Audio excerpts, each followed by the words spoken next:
کہ چوہے سے لے کر بلی تک، بلی سے لے کر سانپ بچھو تک کوئی خدا ہونے سے بچ نہیں سکا ان کے ہاتھوں میں، سب خدا بنا لیے۔ ان کثیر گمراہیوں کے حالات میں بتاؤ میرے عزیزو، مشیت ایزدی کو جلال آ ہی گیا، رب ذوالجلال کے رحمت میں جوش تلاطم آ ہی گیا۔ جب حالات اس قدر دیگرگو خراب تھے تو پھر رب ذوالجلال نے اس زمانے فطرت کو ختم کرتے ہوئے عیسیٰ علیہ السلام سے جو زمانہ چل رہا تھا 570 سال گزر گئے، اللہ نے کوئی نبی نہیں بھیجا۔ حالات جب اس قدر خراب ہو گئے، رب ذوالجلال کی مشیت کو، اس کی رحمت کو جوش آیا، پھر مولا نے مکہ مکرمہ کی سرزمین کو منتخب کیا، اور پھر اللہ نے اس سرزمین کو منتخب کرتے ہوئے عظیم خاندان قریش کو منتخب کیا۔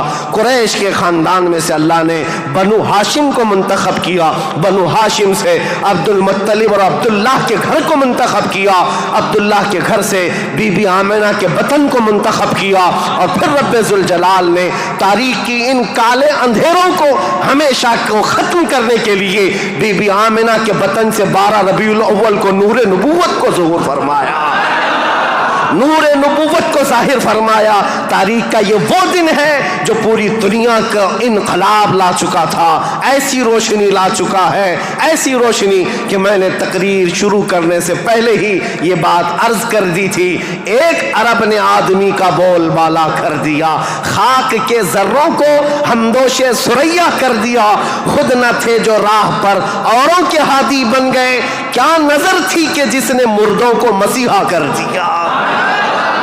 یہ سارا نور نبوت کا کمال ہے، یہاں سے تاریخ اسلام کی اب باضابطہ شروعات۔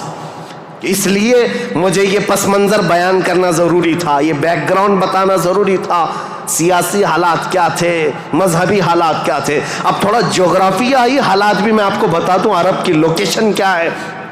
عرب کا لوکیشن جو ہے وہ دنیا کے بیچوں بیچ واقع ہے۔ عرب ایسی جگہ پر واقع ہے، اس کا 3 حصہ سمندروں سے ملا ہوا ہے اور 1 حصہ خشکی سے ہے۔ سمندر بھی بڑے بڑے سمندر اس کو گھیرتے ہیں۔ ویسٹ کی طرف قلزم سی جس کو کہتے ہیں بحیرہ قلزم، یہ آباد ہے، اور میڈیٹرین سی جس کو بحیرہ روم کہا جاتا ہے یا بحر متوسط کہتے ہیں، یہ پورا سمندر عرب سے لگتا ہے۔ اور اس کے ایسٹ کی طرف، مشرق کی طرف ہند مہاساگر جس کو کہتے ہیں انڈین اوشین، یہ آباد ہے، اور اس کے علاوہ اس کے جنوب کی طرف بھی انڈین اوشین ہے۔ یہ سمندر پورا گھیرا ہوا ہے عرب، اور جو شمال کا حصہ ہے جو خشکی ہے یہ ملک شام، یمن اور عدن یعنی اردن تک پھیلا ہوا اس کا حصہ ہے۔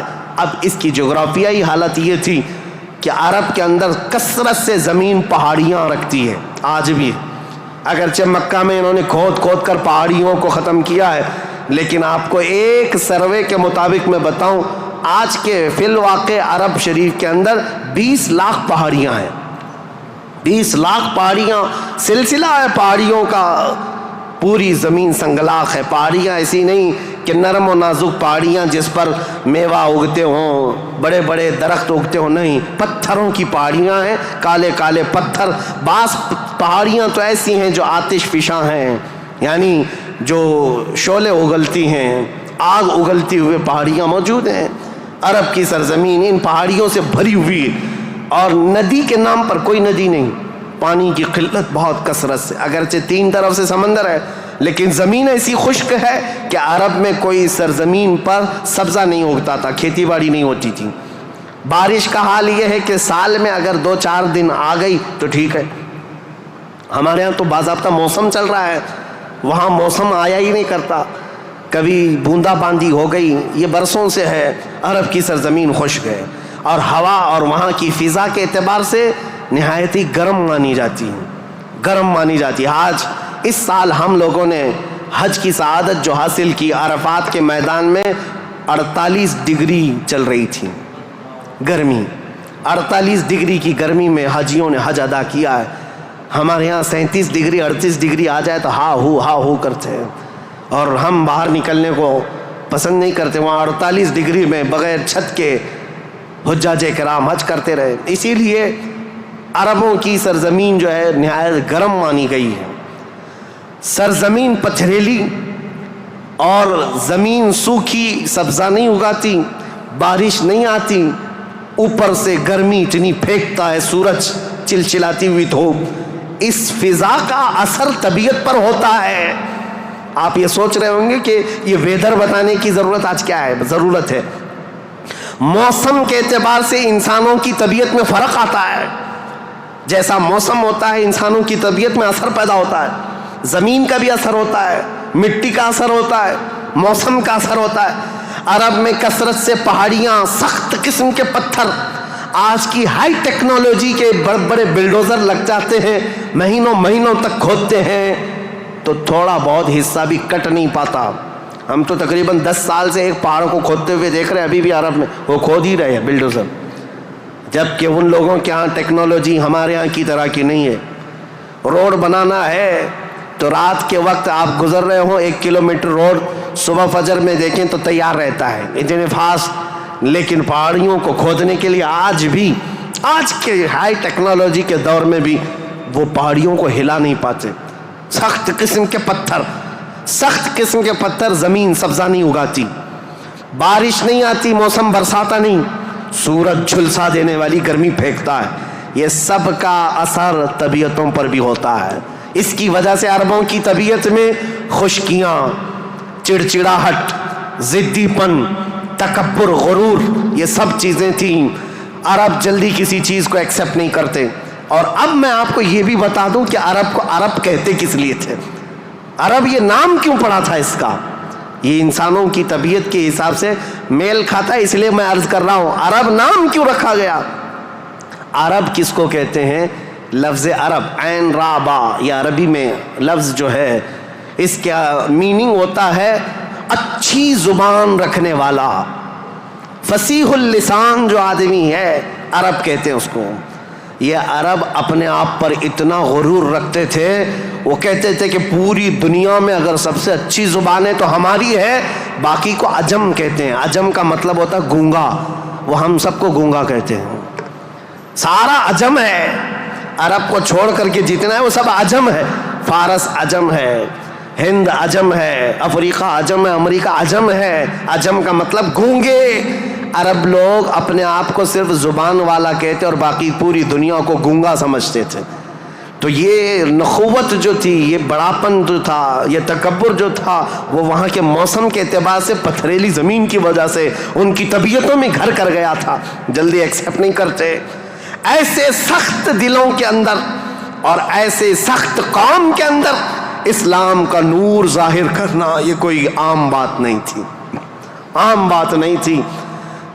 اللہ رب العزت کی مصلحت اور اس کی حکمت بالغہ کو دیکھے، اللہ کریم نے اپنے آخری رسول کے لیے جو زمین منتخب فرمائی وہ افریقہ کی سرزمین نہیں تھی، نہ ہی کوئی ہند کی سرزمین، نہ یورپ کی سرزمین، بلکہ عرب کی سرزمین کو منتخب کیا گیا۔ اس لیے مجھے زمین کا جغرافیہ بتانا ضروری ہے کہ یہ لوکیشن کے اعتبار سے بیچوں بیچ میں آباد ہے، پوری دنیا کا سینٹر کہلاتا ہے، اس لیے کہ یہاں سے روشنی نکلے تو پوری دنیا میں پھیلے، یہاں سے نکلا ہوا ابر ہر زمین پر بارش بن کر کے برسے گا، اور برسا بھی۔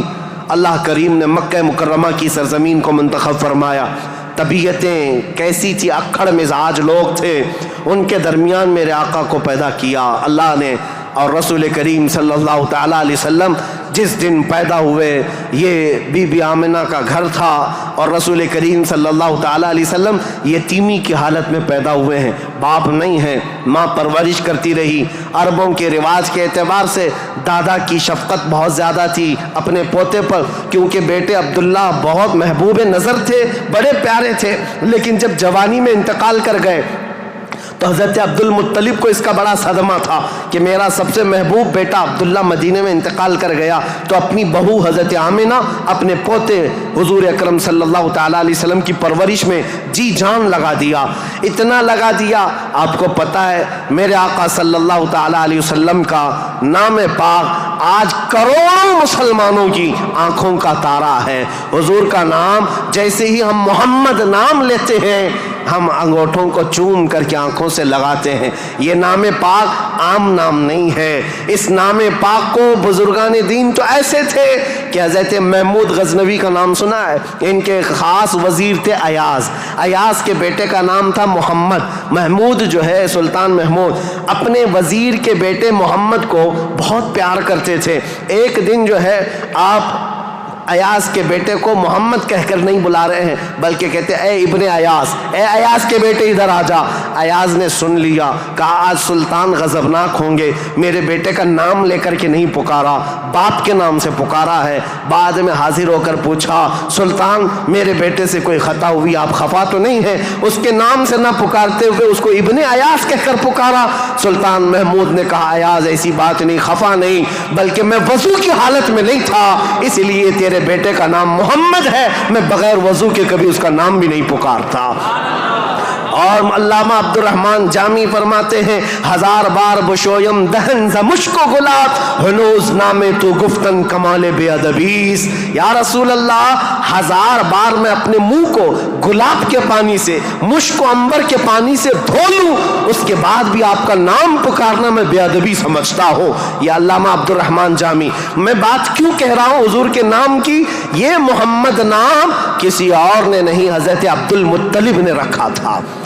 آپ کے دادا، آپ کے جد امجد جیسے ہی حضور کی پیدائش ہوئی تھی، گھر دوڑے دوڑے آئے تھے بی بی آمنہ کے، اور فوراً اٹھا کر کے گودی میں لے لیا اور خانہ کعبہ کے پاس آئے اور خانہ کعبہ کے سامنے ہاتھ پھیلاتے ہوئے اللہ کی بارگاہ میں عرض کرنے لگے اللہم ھذا ابنی سمیتہ محمدا، اے اللہ دیکھ یہ میرا بیٹا ہے اور میں نے اس کا نام محمد رکھا ہے۔ عرب کے بہت سارے لوگ وہاں موجود تھے، یہ نیا نام تھا ان کے لیے۔ عرب میں جو نام رکھے جاتے ہیں وہ باپ داداؤں کے نام پر چلتے ہیں، وہاں پر نئے نام نہیں رکھتے، خاندانوں کے اپنے خود پرسنل نام چلتے رہتے ہیں، پرٹیکولر نام ہوتے ہیں، وہی نام رکھے جاتے ہیں۔ حضرت عبد المطلب نے نیا نام رکھا تھا، تو عرب کے بہت سارے قبیلے آئے اور پوچھا یا عبد المطلب لم سمیتک ابنی ابنک ھذا محمدا، اے عبد المطلب آپ نے لم سمیت ھذا محمدا، کیوں آپ نے اس کا نام محمد رکھا ہے؟ تو حضرت عبد المطلب مسکرائے اور کہا تمہیں پتہ ہے محمد کا نام کا مطلب کیا ہے، محمد کے میننگ کیا ہے؟ کہا محمد کہتے کسے ہیں؟ محمد اس کو کہتے ہیں جس کی سارے لوگ تعریف کریں، سب سے زیادہ جس کی تعریف کی جائے اس کو محمد کہا جاتا ہے۔ حضرت عبد المطلب نے کہا میں نے اپنے اس بیٹے کا نام محمد اس لیے رکھا ہے کہ جب بھی کوئی نام لے تو نہ چاہتے ہوئے بھی میرے بیٹے کی تعریف ہو ہی جائے۔ آج میرے آقا کی شان میں کسی کو گستاخی کرنا بھی ہو، میرے آقا کا نام محمد لیتا ہے تو پہلے حضور کی تعریف کر ہی رہتا ہے، وہ کر کے ہی رہتا ہے۔ عزیزان گرامی وقار، حضور اکرم صلی اللہ تعالیٰ علیہ وسلم کو حضرت عبد المطلب نے بڑی شفقت دی۔ عرب کے مشہور قانون اور وہاں کے دستور کے مطابق کہ عرب لوگ اپنے بچوں کی حفاظت کے لیے، یعنی ان کی زبان کی حفاظت کے لیے دیہاتوں میں بھیجتے تھے کہ ان کی زبان محفوظ رہے۔ شہروں کی زبان جو ہے مکس ہو جاتی ہے، جیسے ممبئی کی زبان، اس کا کوئی عطا پتہ نہیں ہے، اس میں یو پی بھی ملا ہوا ہے اور راجستھان بھی ہے، گجراتی بھی ہے، کرناٹکی بھی ہے، سب ملا کر کے مکس ہو گئی، کیونکہ ہر جگہ کے لوگ یہاں پر موجود ہیں۔ یہ شہر ہے اور شہروں میں ہر علاقے کے لوگ آتے ہیں، اپنی اپنی تھوڑی تھوڑی سی باتیں اس میں داخل کر دیتے ہیں اور یہ ایک مکسچر لینگویج بن جاتی ہے اور اس کو پتہ ہی نہیں رہتا اس کی اوریجنل لینگویج کیا تھی۔ مکہ ایسا تھا کہ ہر جگہ سے لوگ آتے تھے، حج کے لیے آتے تھے اور کئی کئی مہینے رہتے تھے، تو کچھ لوگ عربی جانتے نہیں تھے، کوئی فارسی اس میں داخل کر دیا، کوئی الگ زبان عبرانی داخل کر دیا، سریانی داخل کر دیا، تو وہاں پر زبان کی حفاظت کی بہت ضرورت تھی، کیونکہ اس دور میں سب سے بڑا اگر کوئی عہدہ تھا تو زبان کا تھا۔ زبان جس کی اچھی ہو وہ عرب میں سب سے زیادہ عزت والا تھا، تو اس کے لیے مائیں اپنے بچوں کی زبان کی حفاظت کے لیے بچپن میں ان کی پرورش مکہ میں نہیں کرتی تھی، باہر بھیجتی تھی۔ اس رواج کے چلتے ہوئے 6 مہینے کے بعد حضور صلی اللہ تعالیٰ علیہ وسلم 6 مہینے حضرت آمنہ کی گود میں تھے، پھر وہ حلیمہ سعدیہ کے بخت چمکے، نصیبے چمکے کہ وہ دایا تھیں بنو سعد قبیلے کی، طائف سے آگے ایک علاقہ بنو سعد آج بھی موجود ہے، طائف سے 80 کلومیٹر دور، وہاں سے وہ آئی تھی، 180 کلومیٹر کا سفر کر کے آئی تھی، اور مکہ مکرمہ میں انہوں نے رسول پاک صلی اللہ تعالیٰ علیہ وسلم کو گود لے لیا۔ تفصیلات میں نہیں بتا رہا ہوں، تاریخ ہے کیونکہ ہم مولد شریف میں تفصیلات بیان کرتے ہیں، یہ تاریخ اسلام ہے، اس کے لیے میں چلتی چلتی مختصر جھلکیاں رکھ رہا ہوں۔ حلیمہ سعدیہ لے کر گئیں، 2 سال پرورش کر کے واپس لے آئیں حضرت آمنہ کے گھر۔ حضرت آمنہ اپنے نور نظر کو لے کر ساتھ رہتی۔ جب حضور کی عمر 6 سال کی ہوئی تھی تو 6 سال کی عمر میں حضرت آمنہ مدینہ نکلی، کیونکہ ان کا ننیحال بھی تھا اور اپنے شوہر حضرت عبداللہ کی قبر بھی وہاں تھی۔ انتقال کے بعد سے وہ گئی نہیں تھیں، تو اپنے بیٹے کے بڑے ہونے کے بعد حضور صلی اللہ تعالیٰ علیہ وسلم کو لے کر کے وہ مدینے گئیں، ننیحال گئیں، اور اس کے بعد یعنی حضور کے ننیحال اور پھر واپسی میں حضرت عبداللہ کی قبر سے ہوتے ہوئے آ رہی تھیں، وہاں کی بیماریاں حضرت آمنہ کو بھی جکڑ لیں، ایسی بیمار ہوئیں کہ ابوا ایک جگہ ہے بدر کے قریب، ابوا مدینہ اور مکہ کے بیچ میں، حضرت آمنہ وہ زیادہ دیر آگے چل نہ سکیں، وہیں پر آپ کی وفات ہو گئی۔ حضور پاک صلی اللہ علیہ وسلم کی عمر پاک 6 سال کی ہے، خود رسول محترم صلی اللہ علیہ وسلم نے اپنے ہاتھوں سے اپنی ماں کو دفن کیا۔ حضور کے ساتھ اس وقت آپ کے والد کی ایک کنیز تھیں ام ایمن، یہ ساتھ رہتی تھیں، اور بس حضور صلی اللہ تعالیٰ علیہ وسلم واپس مکہ جب آئے، حضرت عبد المطلب کو جیسے پتہ چلا کہ حضرت عبداللہ کی بیوی آمنہ بھی انتقال کر گئیں، وہ فرط غم میں، جوش غم میں حضور صلی اللہ تعالیٰ علیہ وسلم کو ایسے قریب کر لیے کہ ایک لمحے کے لیے بھی اپنے آنکھوں سے اوجھل نہیں ہونے دیتے۔ لیکن ہوا کیا، مشیت ایز دی جو چاہے، 8 سال کی عمر تھی میرے آقا کی، دادا حضرت عبد المطلب بھی فوت ہو گئے۔ یہ دور گزرتا گیا، دادا حضرت عبد المطلب نے اپنے انتقال سے پہلے اپنے بیٹے حضرت عبداللہ کے سگے بھائی جناب ابو طالب کے حوالے کر دیا تھا اپنے اس پوتے کو۔ حضور صلی اللہ تعالیٰ علیہ وسلم کو جناب ابو طالب کے حوالے کر دیا اور کہا کہ تم اس کی نگرانی کرنا۔ تو جناب ابو طالب نے ایسی نگرانی کی کہ ابو طالب کے گھر میں بیٹے تو ہوئے، ان کے بیٹے عقیل ہیں، ان کے بیٹے جعفر ہیں، ان کے بیٹے حیدر کرار، علی و مرتضیٰ ہیں، لیکن حضور صلی اللہ تعالیٰ علیہ وسلم کی پرورش میں ایسا کمال کا کردار ادا کیا کہ اپنے بیٹوں کو بھی کچھ نہیں سمجھتے حضور کے آگے، حضور اکرم صلی اللہ علیہ وسلم کے آگے۔ ایک روایت جو ہے بدن میں رونگٹے کھڑے کر دیتی ہے۔ میں آج بھی بحث نہیں کروں گا ایمان ابو طالب کے متعلق، ہمارا قتل آرا بحثوں میں سے ہمارا ٹاپک آج تاریخ اسلام ہے، لیکن ان کی پرورش کا انداز ایسا تھا۔ صرف ایک بات اگر میں بتا دوں، شعب ابی طالب میں جب 3 سال تک مکہ والوں نے حضور صلی اللہ علیہ وسلم کا بائیکاٹ کیا تھا، سوشل بائیکاٹ، کبھی بھی حملہ ہونے کا اندیشہ رہتا تھا کہ لوگ آ کر کے حضور کو قتل نہ کر دیں۔ رات کے وقت، کیونکہ عرب اتنے دشمن تھے رسول پاک صلی اللہ علیہ وسلم کے اعلان نبوت کی بات کر رہا ہوں، یہ روایت بیچ میں عرض کر رہا ہوں۔ جناب ابو طالب رات کے وقت جب حضور سو جاتے تھے تو ان کو اٹھا کر کے دوسری جگہ سلاتے اور حضور صلی اللہ علیہ وسلم کی جو جگہ خاص تھی، حضور کی جو چادر تھی، اس جگہ اپنے بیٹے کو سلا دیتے تھے، اور یہ کہتے ہماری نیند کے وقت میں اگر کوئی دشمن آ کر حملہ بھی کرے تو محمد پر حملہ نہ ہو، میرے بیٹے پہ حملہ ہو۔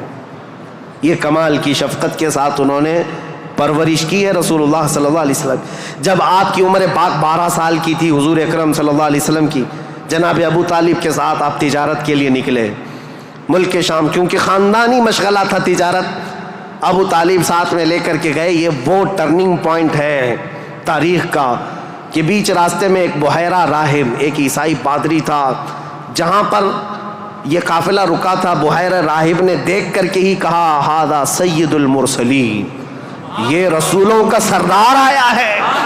عیسائیوں نے پوچھا تمہیں کیسے پتا؟ کہا میں نے ان کو دیکھا، یہ 12 سال کی عمر کے، جب یہ آ رہے تھے رات کے وقت پہاڑوں کے اوپر سے اتر رہے تھے، میں نے دیکھا کہ سارے پہاڑ سارے جتنے بھی درخت ہیں وہ اس 12 سالہ لڑکے کے لیے سجدے میں گرے ہوئے ہیں، اور میں نے دیکھا کہ دن میں یہ جب چلتے ہیں تو سورج کی روشنی ان پر نہیں پڑتی، بادل کا ایک سایہ ان کے اوپر سایہ بنائے ہوئے چلتا ہے، بادل کا ایک ٹکڑا سایہ بنائے ہوئے چلتا ہے۔ یہ بحیر راہب نے ابو طالب کو بلا کر پوچھا یہ کون ہے؟ کہا میرا بھتیجا ہے۔ کہا میری ایک بات سن لو، اچھا ہوگا کہ تم ان کو ملک شام مت لے جانا، وہاں یہودی ہیں، وہ ان کے قتل کے در پہ ہو جائیں گے، کیونکہ وہ اس انتظار میں ہیں کہ آخری نبی ان کے خاندان میں پیدا ہوگا۔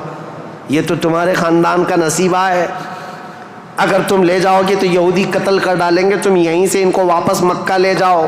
جناب ابو طالب گھبرا گئے، ڈر گئے، کہا کہ میں اپنے اس بھتیجے کو ملک شام نہیں لے جاؤں گا۔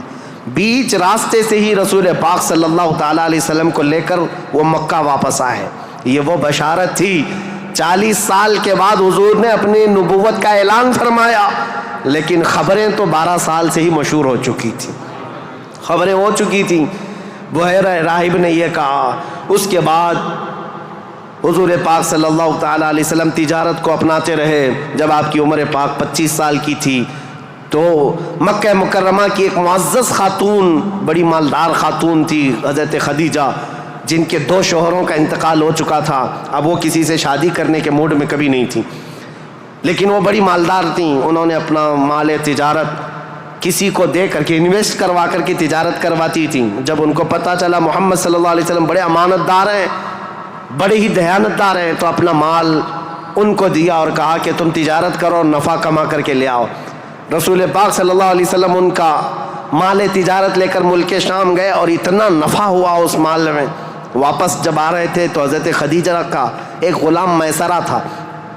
حضرت خدیجہ نے کہا تھا میسرہ تم ہمیشہ محمد پر نظر رکھنا، دیکھتے رہنا یہ کیسی کیسی تجارت کرتے ہیں، کتنا نفع کرتے ہیں، اسی لیے نہیں کہ خرد برد ہوگا، اس لیے کہ مدد کے طور پر۔ جب یہ قافلہ واپس مکہ آ رہا تھا، اب پھر ٹرننگ پوائنٹ ہے یہاں پر، حضرت خدیجہ اپنے گھر کے بالا خانے پر بیٹھ کر کے اپنا نفع شدہ قافلہ جو مکہ میں داخل ہو رہا ہے اس کو دیکھنے کے لیے بیٹھی ہوئی تھی۔ بڑا گھر تھا، بڑا محل تھا۔ جب وہ اوپر سے نظارہ کر رہی تھی، وہیں سے دیکھ کر کے وہ گرویدہ ہو گئی کہ اتنی دور سے دیکھ رہی تھی، قافلہ صاف نظر نہیں آ رہا تھا، لیکن چہرہ محمد سب سے زیادہ چمکتا ہوا نظر آ رہا ہے۔ حضرت خدیجہ کہتی ہے میں نے چاند کو بھی اتنا تیزی سے چمکتے نہیں دیکھا جس طرح ملک شام سے یہ لوٹتا ہوا قافلہ محمد کا چمکتا ہوا چہرہ لے کر آ رہا تھا۔ حضرت خدیجہ کہتی ہے عجیب حالت تھی، قافلہ تو تجارت کر کے آ رہا ہے، لیکن میں نے دیکھا اس قافلے کے اوپر جو دھوپ کا وقت ہے، اس وقت آسمان کا ایک ٹکڑا، بادل کا ایک ٹکڑا سایہ بن کر کے چلتا ہوا آ رہا ہے، جس طرف محمد جا رہا ہے اس طرف وہ ٹکڑا بھی چلتا جا رہا ہے۔ آگے پیچھے نہ جانے کون سی مخلوق چل رہی تھی۔ حضرت خدیجہ کا دل یہیں سے بے قرار ہوا۔ ملک شام سے تجارت کر کے واپس آنے کے بعد، جبکہ حضرت خدیجہ کی 2 شادیاں آلریڈی ہو چکی تھی، انتقال ہو چکے ان کے شوہروں کے، 40 سال کی عمر ہو چکی تھی، شادی کرنے کا کوئی خیال نہیں تھا، لیکن حضور پاک کے چہرے پاک کو دیکھنے کے بعد، ان کی خصوصیات دیکھنے کے بعد، نفع لیتے ہی آپ نے پیغام بھیج دیا محمد صلی اللہ تعالیٰ علیہ وسلم سے، کہا کیا آپ مجھ سے نکاح کرنا چاہیں؟ وہ روح محمد صلی اللہ تعالیٰ علیہ وسلم کی گرویدہ خاتون، ان کا پیغام پہنچتے ہی رسول پاک صلی اللہ تعالیٰ علیہ وسلم نے خود سے قبول نہیں کیا، اپنے چچاؤں اور پھوپھیوں کے درمیان اس مسئلے کو رکھا۔ جناب ابو طالب تھے، سارے پھوپھیاں اور چچا بیٹھے، ان کے سامنے رکھا کہ حضرت خدیجہ کے پیغام نکاح آیا ہوا ہے۔ سارے لوگوں نے کہا تمہیں پتہ ہے خدیجہ پورے مکہ میں طاہرہ کے نام سے جانی جاتی ہیں، سب سے پاکیزہ خاتون۔ عزت تو ایسی تھی کہ ادنا سے ادنا آدمی بھی اور اونچا سے اونچا آدمی بھی حضرت خدیجہ کی طرف چہرہ اٹھا کر نہیں دیکھتا، ان کی عزت بڑی تھی۔ کہا کہ اگر محمد تمہارے لیے ان کی طرف سے پیغام آیا ہے تو قبول کر لو۔ رسول پاک صلی اللہ تعالیٰ علیہ وسلم نے جواب بھیجا کہ مجھے بتایا گیا ہے کہ مکہ میں سب سے شریف خاتون اگر کوئی ہے تو خدیجہ کا نام ہے۔ میرے عزیزو، خاتون شریف کیوں نہ ہوگی؟ اس لیے کہ جس کے پیٹ سے پیدا ہونے والی بیٹی فاطمۃ الزہرا ہو، سیدہ کائنات ہو، تو پھر ماں کا عالم کیا ہو سکتا ہے؟ اللہ کریم نے یہ انتخاب فرمایا تھا۔ رسول کریم صلی اللہ تعالیٰ علیہ وسلم نے اس نکاح کو دل و جان سے پسند کیا۔ نکاح کی تقریب ہوئی، نکاح کی تقریب میں جناب ابو طالب اور حضور کے سارے چچا اور پھوپھیاں بھی شریک ہوئے۔ خطبہ نکاح کا خطبہ جناب ابو طالب نے پڑھا تھا. وہ خطبہ آج بھی موجود ہے جو میرے آقا صلی اللہ تعالیٰ علیہ وسلم کے پہلے نکاح میں خطبہ ہوا تھا. اس خطبے کے بعد نکاح مقرر ہونے کے بعد رسول کریم صلی اللہ تعالیٰ علیہ وسلم کی یہ شریک حیات، یہ رفیق حیات، یہ محبوب رب العالمین سیدہ خدیجہ حضور کی ایسی وفا شعار خاتون بن کر کے رہی کہ اللہ کی قسم آج بھی پوری روئے زمین پر جو میرے آقا کی اولاد سادات کے نام سے جانی جاتی ہیں وہ کہیں اور نہیں، وہ خدیجہ کی بیٹ سے پیدا ہونے والی اولاد ہے. حضرت خدیجہ کے بطن سے میرے آقا کی 6 اولاد ہوئیں، 3 بیٹے اور 3 بیٹیاں. رسول کریم صلی اللہ تعالیٰ علیہ وسلم کی 6 اولاد کی ماں حضرت خدیجہ ہے. یہ بڑی الفت و محبت کی زندگی گزری ہے میرے آقا صلی اللہ علیہ وسلم کی.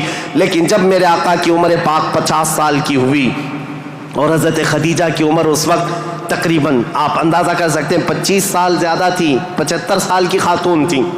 75 سال کی خاتون، اللہ اکبر، 75 سال کی خاتون کس کو کہتے ہیں؟ عمر کا وہ پڑاؤ جس میں بوڑھا اپنے اعضاء سے مجبور ہو جاتا ہے اور اس کے پٹھے جواب دے جاتے ہیں، چلنا پھرنا دوبھر ہو جاتا ہے. لیکن قسم خدا کی جب میں یہ روایت پڑھتا ہوں کہ جب رسول کریم صلی اللہ تعالیٰ علیہ وسلم 3000 فٹ اونچی پہاڑی غار ہرا میں جا کر عبادت کرتے تھے، کبھی 2 دن تک نہیں آتے تھے، تو 75 سال کی یہ خاتون دن میں 2 مرتبہ پہاڑی پر جاتی تھی کھانا لے کر کے اور اترتی تھی. آج میں بتاؤں ہم جیسوں کی جوانی میں 1 مرتبہ پہاڑ پر چڑھ کر کے آ جائیں 8 دن تک پٹھے درد کرتے ہیں، پیر درد کرتے ہیں. میں سمجھ نہیں پاتا وہ خدیجۃ الکبریٰ کی وفا شعاری کو دن میں 2 مرتبہ اپنے نبی پاک اپنے رفیق حیات کے لیے اوپر جاتی تھی، نیچے آتی تھی. کبھی رسول اللہ پہاڑ سے اتر رہے ہوتے، حضرت خدیجہ گھر کے باہر آ کر کھڑی ہوتی، کڑی دھوپ ہوتی، سورج کی تمازت ہوتی، لوگ چلتے پھرتے کہتے خدیجہ اپنے شوہر کا انتظار کر رہی ہو؟ کہتی ہاں میرے شوہر پہاڑ سے اتر رہے ہیں، غار ہرا سے آ رہے ہیں. اس وقت لوگ کہتے خدیجہ اندر چھاؤں میں بیٹھو، انتظار کرو، ان کے آنے میں کافی وقت ہے. خدیجہ کہتی میرا دل گوارا نہیں کرتا میرا شوہر دھوپ میں اتر رہا ہو اور ان کی عورت چھاؤں میں بیٹھی رہے. جب تک وہ دھوپ میں اترتے رہیں گے میں دھوپ میں کھڑی رہوں گی.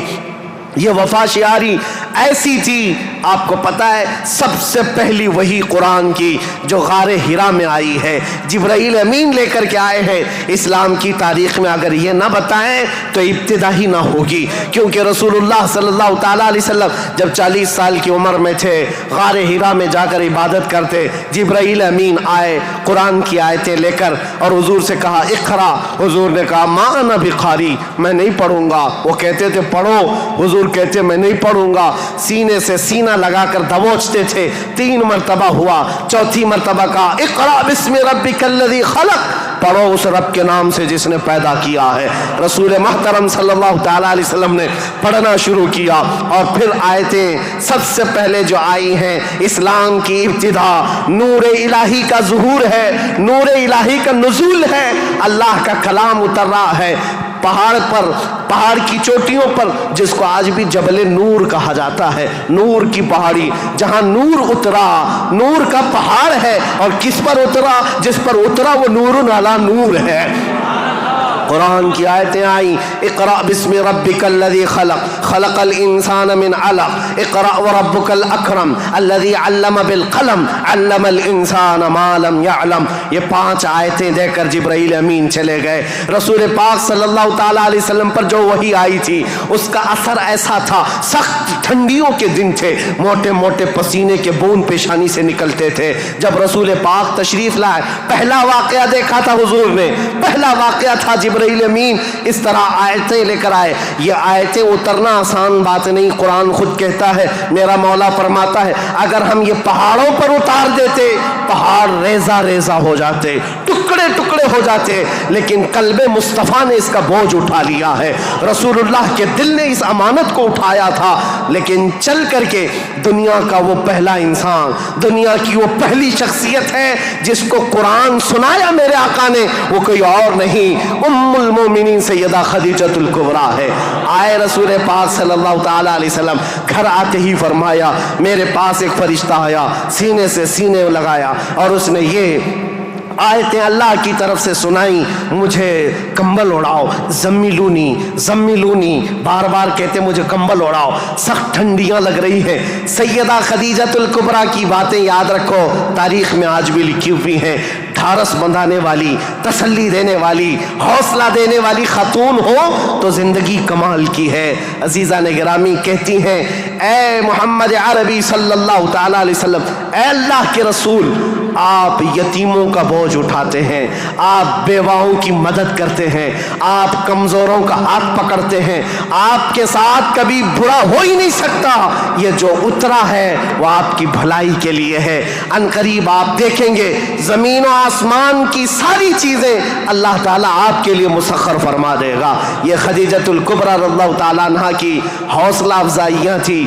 یہاں سے میرے آقا صلی اللہ تعالیٰ علیہ وسلم پھر مکہ تشریف لائے، اور آپ کو پتہ ہے سب سے پہلے مکہ مکرمہ میں اب تاریخ اسلام کی شروعات ہے۔ تاریخ اسلام کی شروعات ہے۔ اسلام کی تاریخ سے پہلے میں نے اتنا بیک گراؤنڈ بتا دیا، تاریخ بتا دی، حالات بتا دیے، سیاسی حالات، مذہبی حالات، اخلاقی حالات۔ اب جو شروعات ہوئی وہ کہاں سے؟ غار حرا سے شروعات ہوئی، اور اس کے بعد سب سے پہلے گھر آئے میرے آقا، اور سب سے پہلا مسلمان جو اسلام میں داخل ہوتا ہے وہ کوئی اور نہیں، ام المومنین خدیجۃ الکبریٰ، گھر والی سب سے پہلے اسلام میں داخل ہوئی ہیں۔ روایتوں کی تطبیق کے اعتبار سے الگ الگ مفسرین محدثین نے بیان کیے ہیں۔ سب سے پہلے اسلام لانے والوں میں صدیق اکبر بھی ہیں، مولا کائنات بھی ہیں، اور حضرت خدیجہ بھی ہیں، حضرت زید بھی ہیں، حضرت بلال بھی ہیں۔ سب کی کیٹیگری کے حساب سے ان کو اول درجے میں رکھا گیا۔ عورتوں میں سب سے پہلے حضرت خدیجہ، بچوں میں مولا کائنات۔ بہرحال سب سے پہلا جو اسلام شروع ہو رہا ہے وہ حضرت خدیجہ خود کے گھر سے رسول اللہ نے شروع فرمایا، اور اس کے بعد پھر مکہ والوں کو جمع فرمایا۔ مکہ کے سارے لوگ حضور کی بڑی عزت کرتے تھے، لوگ اپنی امانتیں حضور کے پاس رکھتے۔ آپ کا لقب تھا امین اور صادق، لوگ آپ کو امین کہہ کر پکارتے یا صادق کہہ کر پکارتے۔ اپنے مشوروں میں حضور کو دیکھتے تھے تو خوشیوں سے پھولے نہیں سماتے تھے۔ وہ کہتے کہ اگر محمد کسی مجلس میں بیٹھ جائے تو اللہ کی رحمت ہی رحمت ہے۔ اس وقت بھی عرب حضور صلی اللہ علیہ وسلم کا بڑا احترام کرتے، بڑی عزت کرتے۔ اس دن حضور نے جیسی دعوت دی پورا مکہ ٹوٹ پڑا، سب آ گئے۔ حضور نے سب سے پہلے ان سے سوال کیا، اے مکہ والو، اگر میں یہ کہوں اس پہاڑ کے پیچھے ایک فوج ہے جو تم پر حملہ کرنا چاہتی ہے تو تم کیا کہو گے اس بات پر؟ سارے لوگوں نے ایک آواز میں جواب دیا، اے محمد، آج تک آپ نے کبھی جھوٹ نہیں کہا ہے، اگر آپ یہ کہیں گے تو ہم صرف یقین ہی نہیں کریں گے بلکہ ہم تو اس فوج سے لڑنے کی تیاری بھی کریں گے۔ اتنا ہمیں یقین ہے آپ کی بات پر کہ ہم اس فوج سے لڑنے کی بھی تیاری کریں گے جس کے بارے میں آپ کہہ رہے ہیں پہاڑ کے پیچھے فوج ہے۔ رسول کریم صلی اللہ تعالیٰ علیہ وسلم نے فرمایا، تم جب میرے بارے میں اتنا یقین کا اعتقاد رکھتے ہو تو سنو، اب میں یہ نہیں کہنا چاہ رہا کہ اس پہاڑ کے پیچھے فوج ہے جو تم پر حملہ کرنا چاہتی ہے، بلکہ اب میں یہ کہتا ہوں، سنو غور سے، کہ میں اللہ کا نبی ہوں، آخری رسول ہوں، اور دین اسلام لے کر کے آیا ہوں۔ اللہ ایک ہے، اللہ کے علاوہ کسی کی عبادت نہیں کی جائے گی، کوئی خدا نہیں ہے سوائے اللہ کے۔ یہ پہلا جبل ابو قبیس کے قریب فاران کی چوٹیاں پہاڑی کے پاس میرے آقا نے صفا مروہ کے دامن میں مکہ والوں کو جمع کیا تھا۔ پہلی آواز میرے آقا کی زبان سے گونجی تھی، لا الہ الا اللہ محمد رسول اللہ۔ اب لوگوں کو دیکھنے کا وقت تھا۔ ظاہر سی بات ہے، میں نے عرب کی طبیعت پہلے سے بتائی، اکھڑ مزاج، سخت مزاج، نخوت بھرا ہوا، کبر تکبر بھرا ہوا، کب وہ ایکسپٹ کرتے؟ سارے لوگ ایک دوسرے کا منہ دیکھنے لگے، کہا کیا ہم حبل کو جو کعبے کے اوپر بیٹھا ہوا خدا ہے اس کو اتار دیں گے؟ صفا مروہ پر جو ہمارے خدا ہیں ان کو چھوڑ دیں گے؟ خانہ کعبہ کے اندر دروازے کے اندر جو خدا ہے ان کو چھوڑ دیں گے؟ چاہے زمزم پر جو خدا بیٹھا ہے اس کو چھوڑ دیں گے؟ سب کی چھ میں گوئیاں شروع ہو گئی، بغلیں جھانکنے لگے، اور اسی اثنا میں غصے میں آ کر آپ کا سگا چچا ابو لہب کھڑا ہوا، کہا تبن لک یا محمد لہذا جمعتا، اے محمد کیا اس لیے تم نے ہم کو جمع کیا؟ برا ہو تمہارا، تمہارے ہاتھ ٹوٹ جائیں۔ یہ پہلا جملہ تھا جو ناز قلب مصطفیٰ کریم صلی اللہ تعالیٰ علیہ وسلم کے نازنین قلب پر اترا۔ اس وقت تک کسی نے برا جملہ آپ کے لیے استعمال نہیں کیا تھا۔ پہلا برا جملہ استعمال کرنے والا ابو لہب تھا۔ نبی کریم صلی اللہ تعالیٰ علیہ وسلم کے خاطر پر، آپ کے قلب اقدس پر بوجھ گزرا، بار ہوا، تکلیف ہوئی، اللہ تعالیٰ نے پھر آیتیں اتاری، تبت یدا ابی لہب و تب، اے رسول آپ کے نہیں، ابو لہب کے ہاتھ ٹوٹ جائیں، اس کا مال اسے کوئی فائدہ نہ دے۔ اللہ کریم دفاع کرتا رہا، ڈیفنس کرتا رہا۔ رسول کریم صلی اللہ تعالیٰ علیہ وسلم اس دعوت کو لے کر چل پڑے، پورا مجمع تھا مکہ کا، لیکن کوئی آگے اٹھ کر کھڑا نہیں ہوا کہ اے محمد ہم مانتے ہیں آپ کو اللہ کا رسول، آخری رسول، آپ جو دین لائے اس کو مانتے ہیں، آپ کا جو خدا ہے اس کو مانتے ہیں۔ نہیں، کوئی نہیں تھا۔ لیکن بات اتنی ہے، اس مجمع سے ابھی میرے آقا ہٹے نہیں تھے۔ 9 سال کا ایک بچہ حضور کے قریب آیا، پتلی پتلی ٹانگیں تھی، آنکھوں میں آشوب تھا، آنکھیں رس رہی تھیں، لال ہو چکی تھی، آیا اور قریب آ کر کہا اے محمد عربی صلی اللہ علیہ وسلم، میں آپ کو اللہ کا حقیقی رسول تسلیم کرتا ہوں، آپ کا دین میں ایکسپٹ کرتا ہوں، خدا واحد کی میں عبادت کرتا ہوں۔ حضور اکرم صلی اللہ علیہ وسلم نے اس 9 سال کے بچے کو سینے سے لگایا اور دعا کی، مولا اس بچے کی ٹانگوں میں، اس کے بازوؤں میں تو طاقت عطا فرما اور اس کو دین کا عظیم سپاہی بنا۔ میرے آقا کی یہ دعا تھی۔ 9 سال کا وہ کمزور بچہ جو سب سے پہلے حضور کی دعوت پر لبیک کہا تھا، آج پوری دنیا شرق و غرب، شمال و جنوب میں اس کو اگر پکارتی ہے تو اسد اللہ الغالب، شیر خدا حیدر کرار کے نام سے جانتی ہے۔ اس کی طاقت کو کون جانے، اس کی طاقت کے قریب کون پہنچے؟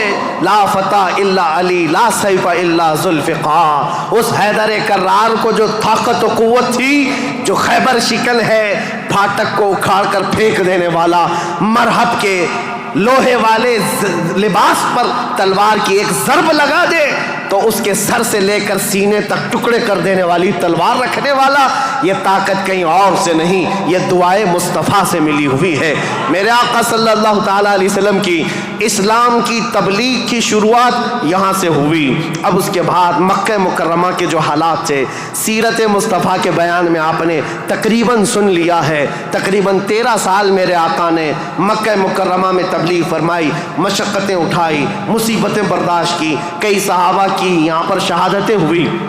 یہاں پر حضرت سمیہ کا قتل ہوا ہے، حضرت عمار بن یاسر کو یہاں پر مارا گیا، حضرت یاسر کو جلایا گیا، اور یہاں پر حضرت خبیب بن عدی، حضرت زید بن دسنا، حضرت خباب بن عرت، ان کے مسلے کیے گئے تھے، کان کاٹے گئے، ناک کاٹے گئے، ان کی زبانیں کاٹی گئی، ان کے ہاتھ پیر کاٹے گئے اور ان کو پھانسی پر چڑھایا گیا۔ یہ ساری تکلیفیں میرے آقا نے برداشت فرمائیں۔ 13 سال تک بلال حبشی کو تو پیروں میں رسی ڈال کر کے مکہ والے کھینچتے تھے، بدماش لڑکے پورے مکہ کی گلیوں میں گھماتے۔ ان کا آقا جو امیہ تھا وہ آپ کے سینے پر گرم سل رکھتا، گرم ریت پر آپ کو سلایا جاتا۔